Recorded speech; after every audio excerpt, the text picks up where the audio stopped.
Topic का नाम रहेगा सैंपल। टॉपिक का नाम क्या है? सैंपल। एक्चुअल तो सैंपल कलेक्शन होता है, लेकिन पहले हम पढ़ेंगे सैंपल। क्या पढ़ेंगे? सैंपल। आप लोग पहले सैंपल के बारे में कुछ पढ़े हुए हो? यस और नो? Yes ma'am. क्या पढ़े हो? सैंपल क्या होता है बताओ जरा मुझे। What is sample? कितने टाइप के सैंपल्स आप जानते हैं? इसको छोड़ दो ना, इसको तो मैंने लिखा है अभी। इसके अलावा आप कितने टाइप के सैंपल जानते हो ये बताओ मुझे। ब्लड सैंपल, और कौन सा सैंपल? Urine sample. और आपको पढ़ लिया ना सभी को सब लेंगे। ठीक है, चलो देखो, सबसे पहले तो अगर हम लोग बात स्टार्ट करते हैं सैंपल। क्या बात स्टार्ट करते हैं? सैंपल। तो पहले सैंपल होता क्या है, सैंपल किसको बोलते हैं, या सैंपल का मतलब क्या है? एक प्रोनाउंसिएशन जो कर रहे हैं सैंपल, तो इसका मतलब क्या होता है? ठीक है, तो सबसे पहले कहीं पे भी सैंपल वर्ड यूज करते हैं तो इसका मतलब होता है स्मॉल अमाउंट। क्या होता है? Small amount. स्मॉल अमाउंट मतलब थोड़े क्वांटिटी में या स्मॉल अमाउंट में बोल रहे हैं जिसको। ठीक है, अब जैसे कि आपको एक नॉर्मल एग्जांपल दे, जैसे हम बोलते हैं सॉइल सैंपल। क्या बोलते हैं? Soil sample. मिट्टी का सैंपल कलेक्ट करते थे, ऐसा पढ़े होगे 11th 12th क्लास में। ठीक है, मृदा परीक्षण होता था। ठीक है, तो सॉइल सैंपल जब कलेक्ट होता है तो उसमें पूरा खेत उठा के ले जाते हो क्या? क्या करते हैं हम? मिट्टी, थोड़ा थोड़ा खेत मिट्टी रहेगा उसमें थोड़ा सा उसका मिट्टी लेके आपको जाना है और टेस्टिंग के लिए दे देना है। ठीक है, उस थोड़े से ही मिट्टी से आपके जो खेत का नाइट्रोजन लेवल या जो भी उसका लेवल है वो आपको डिटरमाइन होता था। ठीक है, तो यहाँ पे भी क्या होता है, जैसे हम बात कर रहे हैं ब्लड सैंपल। क्या बात करेंगे? Blood sample. तो ऐसा कुछ है क्या कि पूरे बॉडी का ब्लड निकाल दिया जाएगा? ठीक है, मतलब किसी भी सैंपल का वर्ड यूज करते हैं इसका मतलब होता है स्मॉल क्वांटिटी। मतलब आप थोड़े से क्वांटिटी में उस सैंपल को या उस पार्टिकल को कलेक्ट करते हैं और उस पार्टिकल को कलेक्ट करके टेस्टिंग करते हैं। क्या करते हैं? टेस्टिंग। कलेक्ट किए हैं तो उसको स्टोर करने के लिए नहीं है, कलेक्ट क्यों किया जा रहा है? टेस्टिंग के लिए। और टेस्टिंग करके वो जो बचा हुआ जो पार्ट है उसका हम क्या देते हैं?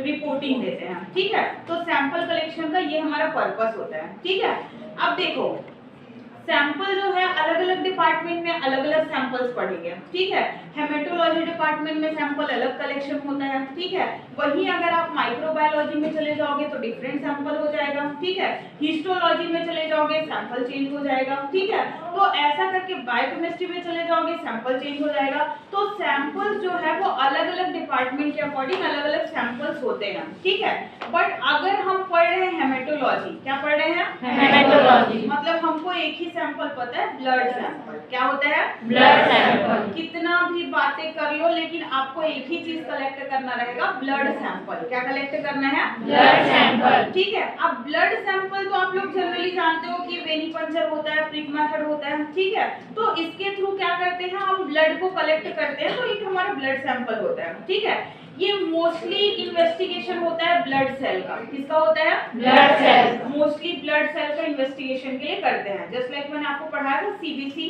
ठीक है, तो सीबीसी के लिए हो गया। तो इस टाइप के हेमेटोलॉजिकल जो भी सिम्टम्स होते हैं उसके लिए हम लोग ब्लड सैंपल कलेक्ट करते हैं। ठीक है, अब दूसरा सैंपल जो है ये होता है यूरिन सैंपल। क्या कलेक्ट करते हैं? Urine sample. तो अगर आप लोग किडनी वगैरह कुछ पढ़ रहे होंगे, ठीक है, तो आपको पता है यूरिन पास आउट होना, यूरिन में क्या क्या सब्सटेंस प्रेजेंट होते हैं। ठीक है, तो ये सब के लिए आप बायोकेमिस्ट्री डिपार्टमेंट में जब जाओगे तो यूरिन में आपका ग्लूकोज आ रहा है कि नहीं, ठीक है, प्रोटीन प्रेजेंट है क्या, तो ऐसे बहुत सारे सिचुएशंस को हम डिटरमाइन करने के लिए क्या करते हैं? यूरिन का सैंपल कलेक्ट करते हैं। ठीक है, मोस्टली यूज होता है बायोकेमिस्ट्री डिपार्टमेंट में। किसमें यूज करते हैं? Biochemistry department. और उसको बोलते हैं क्लिनिकल। क्या बोल देते हैं? क्लिनिकल। तो क्लिनिकल डिपार्टमेंट में यूरिन सैंपल कलेक्शन किया जाता है। ठीक है, अब यूरिन के अलावा आप लोग नेक्स्ट क्या पढ़ोगे?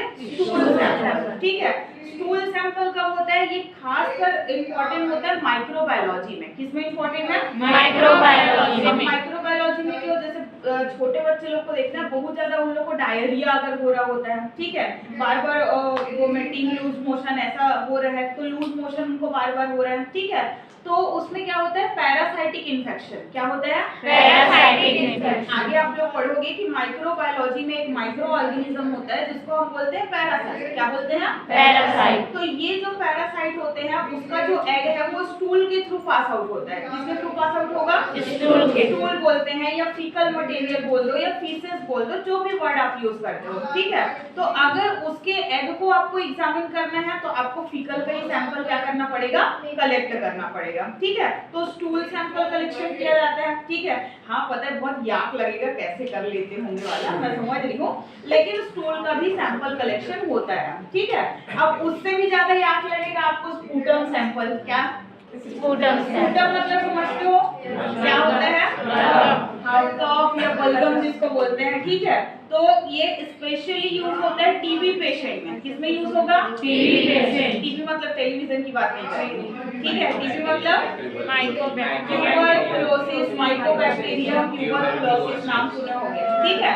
तो ये जो टीबी पेशेंट जो होते हैं उनको जो कफ आता है उस कफ को कलेक्ट करके स्लाइड बना के आपको एग्जामिन करना होता है, ठीक है। और उसके लिए यूज करते हैं जेड स्टेनिंग। क्या यूज करते हैं, जेड स्टेनिंग। पढ़े हो माइक्रोबायोलॉजी में, ठीक है। जील नेल्सन स्टेन, ठीक है, या एएफबी भी बोलते हैं, एसिड फास्ट बेसिलाई, ठीक है। तो ये उसी के एग्जामिनेशन के लिए कलेक्ट करते हैं, ठीक है। तो ये तो स्पूटम सैंपल हो गया। नेक्स्ट क्या रहेगा आपका, सीएसएफ। सीएसएफ का फुल फॉर्म क्या होता है, सेरेब्रोस्पाइनल फ्लूइड। सेरेब्रो मतलब ब्रेन, ठीक है। स्पाइनल मतलब स्पाइनल कॉर्ड, ठीक है। हमारा जो ब्रेन है और स्पाइनल कॉर्ड पूंछ जैसा एक साथ कनेक्टेड होता है, ठीक है। तो ये जो एक साथ कनेक्टेड है तो एक पैकेजिंग होता है। क्या होता है इसका, पैकेजिंग। और उस पैकेजिंग के आउटर में प्रेजेंट होता है एक फ्लूइड। क्या प्रेजेंट होता है, फ्लूइड। फ्लूइड मतलब एक लिक्विड होता है, उस लिक्विड को हम बोलते हैं सीएसएफ। क्या बोल देते हैं, सीएसएफ, सेरेब्रोस्पाइनल फ्लूइड, ठीक है। तो ये जो सीएसएफ होता है ये जब मेनिंजाइटिस वगैरह आप पढ़ोगे, ठीक है, मतलब आपने पढ़ा होगा मलेरिया वगैरह, ये सुने होंगे कि ब्रेन में मलेरिया हो गया, ठीक है, ऐसा भी होता है। हाँ अगर नहीं सुने हो तो आगे सेरेब्रो मलेरिया जिसको बोलते हैं, ठीक है। तो ऐसे मेनिंजाइटिस या इन सारी कंडीशंस में सीएसएफ का सैंपल लेना होता है, ठीक है। अब सीएसएफ सैंपल कलेक्शन बहुत इंपॉर्टेंट होता है। ये आप नहीं कलेक्ट कर सकते, ये कलेक्ट करते हैं सर्जन। कौन कलेक्ट करते हैं, सर्जन। क्योंकि ये जो सीएसएफ कलेक्शन है ये लंबर पंचर से होता है। किससे होता है, लंबर पंचर। अगर आपने वर्टिब्रा पढ़ा होगा, वर्टिब्रल कॉलम, तो आपने उसमें एक बोन पढ़ा होगा, 5 बोन जिसको बोलते हैं क्या हम लोग, लंबर। तो वो जो लंबर के बीच नीडल डाल के वहां से सैंपल कलेक्ट किया जाता है, ठीक है। लग रहा है ना कॉम्प्लिकेटेड प्रोसीजर, तो इस वजह से सर्जन ओटी में ही सैंपल कलेक्शन होता है। ऐसे नॉर्मल आए और बैठा दिए सैंपल ले लिए लैब में, ऐसा नहीं होता है, ठीक है। ये थोड़ी क्रिटिकल केसेस वाले सैंपल होते हैं जो जनरली तो नहीं कलेक्ट किए जाते हैं। बहुत ही कोई स्पेशल कंडीशन रहेगा या डिफरेंट कंडीशन रहेगा, उसी कंडीशन में ही ये सैंपल्स लेते हैं, ठीक है। नेक्स्ट जो है ये है टिश्यू सैंपल। क्या रहेगा आपका, टिश्यू सैंपल। कौन से डिपार्टमेंट में रहेगा ये, हिस्टोलॉजी डिपार्टमेंट में रहेगा, ठीक है। तो आपको बायोप्सी का नाम सुने होंगे आप लोग, और एटॉप्सी का नाम सुने होंगे आप लोग। लिविंग बॉडी से अगर कोई सेल या टिश्यू कलेक्ट करते हैं तो उसको क्या बोलते हैं, बायोप्सी। अगर वही डेड बॉडी से कलेक्ट कर रहे हो तो क्या हो जाएगा, एटॉप्सी। तो एटॉप्सी कलेक्शन तो हमारा डिपार्टमेंट नहीं है, वो फॉरेंसिक का डिपार्टमेंट होता है, ठीक है। हमारा डिपार्टमेंट है बायोप्सी। क्या है हमारा, बायोप्सी। मतलब लिविंग बॉडी, ठीक है। जैसे मेरा हाथ है नॉर्मल, कई बार देखोगे हाथ में कोई गठान जैसा चीज हो जाता है, ठीक है, या जिसको हम लोग नॉर्मली ट्यूमर बोल देते हैं, ठीक है। तो वैसा कोई सेल निकला हुआ है तो उसको जो कलेक्ट किया जाता है उसको हम बोलते हैं बायोप्सी। क्या बोलते हैं, बायोप्सी। आप नहीं कलेक्ट करोगे, ठीक है, इसको भी कलेक्ट करेगा सर्जन। कौन कलेक्ट करेगा, सर्जन। कलेक्ट करने के बाद आपको ले जाके देंगे कि जो जाओ आगे का प्रोसेस आप करो। कलेक्ट कौन करेगा, सर्जन करेगा, ठीक है। कट करके अलग करना है भाई, हम नहीं कर सकते, ठीक है। तो ये प्रोसीजर जो है हिस्टोलॉजी डिपार्टमेंट में होता है, ठीक है। अब इसके अलावा नेक्स्ट है किसका, स्किन, और किसका, नेल। स्क्रैपिंग। क्या लेना है, स्क्रैपिंग। स्क्रैपिंग मतलब समझते हो, स्कैल्पेल लेते हैं, ब्लेड लिए, ठीक है। स्कैल्पेल मतलब वो सर्जिकल ब्लेड जो आता है उसको स्कैल्पेल बोलते हैं, ठीक है। उससे जैसे ये नेल में फंगल इंफेक्शन हुआ रहता है, मेरा हुआ ही है, ठीक है। तो जैसे नेल में इंफेक्शन हुआ है, ठीक है, ये स्किन सरफेस में जैसे खुजली वगैरह, दाग वगैरह, रैशेस वगैरह हो जाते हैं, ठीक है। तो उस कंडीशन में उस जगह से थोड़ा सा क्या करते हैं, स्क्रैप करते हैं। स्क्रैप करते हैं मतलब छीलने जैसा करते हैं, ठीक है। अब पूरा काट के नहीं अलग करना है, वहां के जो थोड़े सेल्स रहते हैं उसको कलेक्ट करते हैं हम लोग, ठीक है। तो वो जो प्रोसेस होता है उसको स्क्रैपिंग बोलते हैं। क्या बोलते हैं? Scraping. ठीक है। जैसे नॉर्मली आप लोग देखोगे प्याज के छिलके का लेयर निकाल के एग्जामिन होता था, ठीक है। स्किन में वो गाल का थोड़ा सा एक परत निकाल के एग्जामिन होता था, ठीक है। तो वैसे ही टाइप का एक स्क्रैपिंग कलेक्ट करते हैं, उसको एग्जामिन किया जाता है, ठीक है।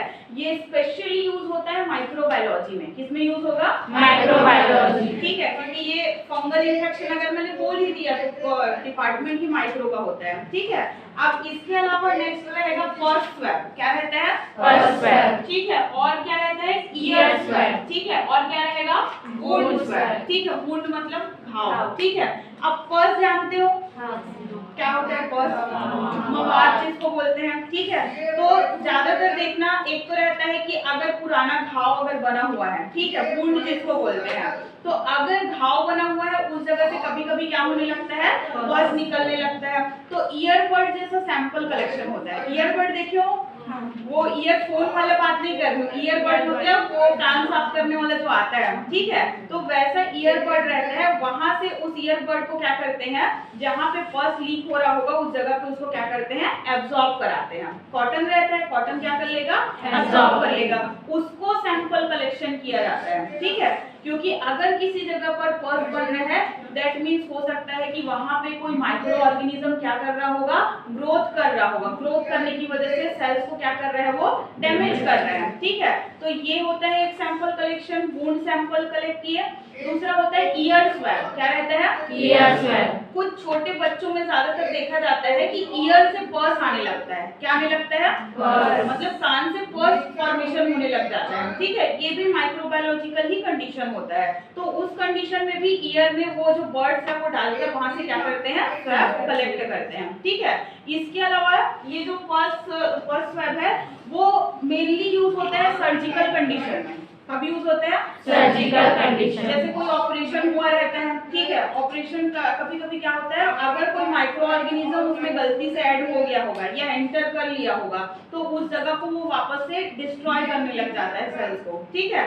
तो उस जगह पे क्या होता है, माइक्रो ऑर्गेनिज्म ग्रोथ हो रहा है कि नहीं हो रहा है, या ग्रोथ हो रहा है तो कौन सा माइक्रो ऑर्गेनिज्म ग्रोथ हो रहा है, ये सब चेक करने के लिए हम लोग स्वैब कलेक्ट करते हैं, ठीक है।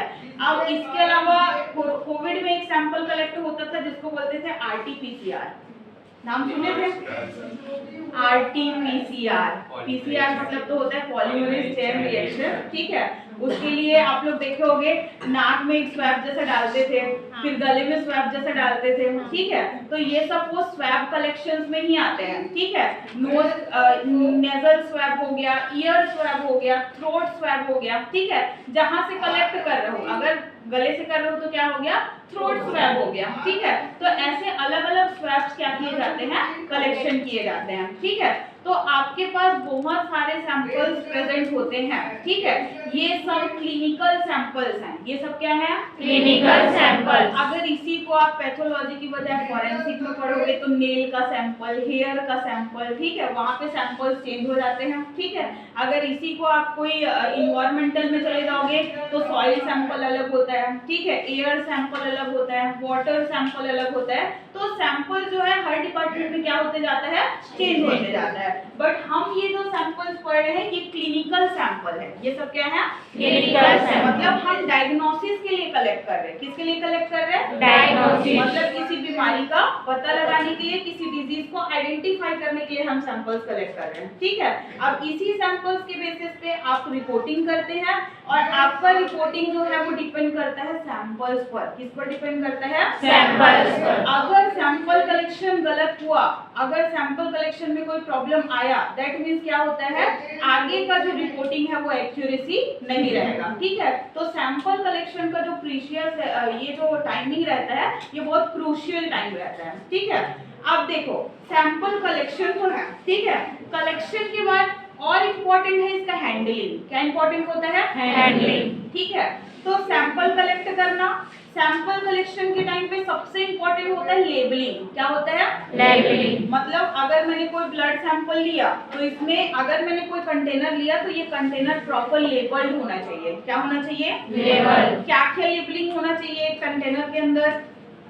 सबसे पहले तो पेशेंट का नेम रहेगा, ठीक है। उसके अलावा डेट रहेगा, एज रहेगा और टाइमिंग रहेगा और टेस्ट का नाम वो तो सब फाइल में रहता है, वो सब ये करना है। ये सिर्फ लेबलिंग है, आइडेंटिफिकेशन है। और क्या रहेगा, ये भी बताना होता है कि पेशेंट जो है मेल है कि फीमेल है। टेस्ट उसमें भी डिफरेंस आता है, ठीक है। तो आपको जेंडर भी मेंशन करना होता है, फीमेल की मेल की चिल्ड्रन, आप किसका सैंपल कलेक्ट कर रहे हो, ठीक है। एज से तो समझ आ जाएगा कि मेल क्या बोलते हैं, बच्चे हैं या बड़े हैं, ये तो समझ आ जाएगा। लेकिन एज से ये तो नहीं समझ आएगा ना कि वो मेल है कि फीमेल है। तो आपको ये भी मेंशन करना होता है कि आपका पेशेंट जो है वो मेल पेशेंट है कि फीमेल पेशेंट है, ठीक है। तो ये सारी चीजें हैं। चलो अब मैं आपको एक कंडीशन दे रही हूँ। आपके पास 2 पेशेंट आए, कितने पेशेंट आए? 2। जैसे तृप्ति नाम की 2 पेशेंट आए, किस नाम की? तृप्ति। 2 पेशेंट आए, ठीक है। दोनों सेम टाइम पे आए। कौन से टाइम पे आए? Same time. मैं आई तुरंत वो भी आई, ठीक है। दोनों का सैंपल कलेक्ट हुआ। मेरे पापा का नाम सेम है, उसके पापा का नाम भी सेम है। फादर नेम क्या है दोनों का? सेम है, ठीक है। अब एज भी सेम हो गया।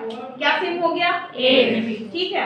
आपने और ज्यादा डिटेल नहीं लिया, जो भी डिटेल लिया था वो सब सिमिलर है। कैसे हैं सब? सिमिलर। आपने एड्रेस लिया वो भी सिमिलर है, ठीक है। बहुत सारी चीजें आपने क्लियर करने की कोशिश की, लेकिन सब चीजें क्या निकल रहा है? सिमिलर। टेस्ट भी सेम लगवाना, ठीक है। मैंने सीबीसी कराया, उसने भी क्या कराया? सीबीसी। अब आप कैसे आइडेंटिफाई करोगे कि मैं तृप्ति, मेरा रिपोर्ट आप दे रहे हो कि किसी और तृप्ति का रिपोर्ट आप मेरे को दे रहे हो? Serial number. हाँ, सीरियल नंबर क्या रखना है? Serial number. इसको बोलते हैं यूनिक आईडी नंबर। क्या बोलते हैं? Unique ID number. या फिर लेबोरेटरी जनरेट करता है, इसलिए लेबोरेटरी आईडी नंबर होता है। क्या होता है? Laboratory ID number. मानते तो उसको सीरियल नंबर ही है, लेकिन उसको बोल देते हैं laboratory ID number, unique ID number, ऐसा वर्ड यूज कर रहे हैं, ठीक है। तो अगर मैं पहले आई तो मेरा सीरियल नंबर क्या रहेगा? वो दोबारा रिपीट होगा क्या आज पूरे दिन में? नहीं। अगर वो सेकंड में आई तो उसका सीरियल नंबर क्या रहेगा? सेकंड रहेगा, ठीक है। वो फिर से रिपीट होगा क्या सेकंड नंबर? नहीं। तो एक दिन अगर आप टेस्ट स्टार्ट करते हो तो उस दिन का सीरियल नंबर स्टार्ट करोगे, ठीक है। अब उसी सीरियल नंबर में वो क्या रहेगा? कंटिन्यू चलते रहेगा, ठीक है। तो इस वजह से नाम और ये सारी चीजें सेम हो सकती है, इसलिए हम यूज करते हैं सीरियल नंबर। क्या यूज करते हैं? Serial number. ठीक है। आप जितना ट्यूब यूज करोगे, टेस्ट लगाने के लिए ट्यूब तो यूज करोगे ना, सब में नंबर डलेगा। क्या डलेगा सब में? नंबर। ठीक है। पेशेंट का नंबर मत डाल देना, सीरियल नंबर डलेगा। क्या डलेगा? Serial number. ठीक है। फिर नंबर बोलते ही तुम लोग ज्यादा सीरियस हो जाते हो इसी बता, ठीक है। तो ऐसा करके इन सारी चीजों को हम लोग क्या करते हैं? डिफाइन करते जाते हैं, ठीक है। और सबसे इम्पोर्टेंट चीज ये है कि अगर आपके लैब में कोई रिपोर्टिंग जनरेट हो रहा है, आपने कोई रिपोर्टिंग किया, तो आप सिर्फ पेशेंट को हैंड ओवर करेंगे। किसको हैंड ओवर करना है? पेशेंट को। हालांकि ये लास्ट का है, लेकिन मैं अभी बता रही हूँ कि आपका जो रिपोर्टिंग आया वो आप डायरेक्टली या तो पेशेंट को दोगे, या पेशेंट बोलता है कि मैं अपने बिहाफ में किसी को भेज रहा हूँ, आप उसको दे दीजिए, तो आप उनको रिपोर्ट दोगे, ठीक है। अब उनके रिलेटिव आके पूछ रहे हैं क्या हुआ था टेस्ट में, तो आपको बताना नहीं कि उसको क्या प्रॉब्लम है, ठीक है। सबसे इम्पोर्टेंट हमारा यही होता है कि हम चीजों को जो है वो कैसे रखते हैं? सेपरेट रखते हैं और उसको किसी और को शेयर नहीं करते हैं, कॉन्फिडेंशियल जिसको बोलते हैं, ठीक है। तो कोई भी रिपोर्ट जो है वो हमेशा कैसा होता है? कॉन्फिडेंशियल होता है, आप किसी और को शेयर नहीं करेंगे, ठीक है। क्लियर है सबको ये? सैंपल का मतलब समझ गया है? सैंपल मतलब पूरा पार्ट नहीं कलेक्ट किया जाता, सैंपल मतलब स्मॉल पार्ट हम लोग क्या करते हैं? कलेक्ट करते हैं। कलेक्ट करने का पर्पस क्या होता है? टेस्टिंग, कि हमको क्या परफॉर्म करना है? टेस्ट। और हमको करना है डायग्नोसिस। क्या करना है? डायग्नोसिस। डायग्नोसिस के थ्रू हम पेशेंट को हेल्प कर रहे हैं क्योर होने के लिए। क्लियर है सबको ये? Yes, ma'am. ठीक है। तो ये है आज का सिर्फ प्रोसीजर सैंपल।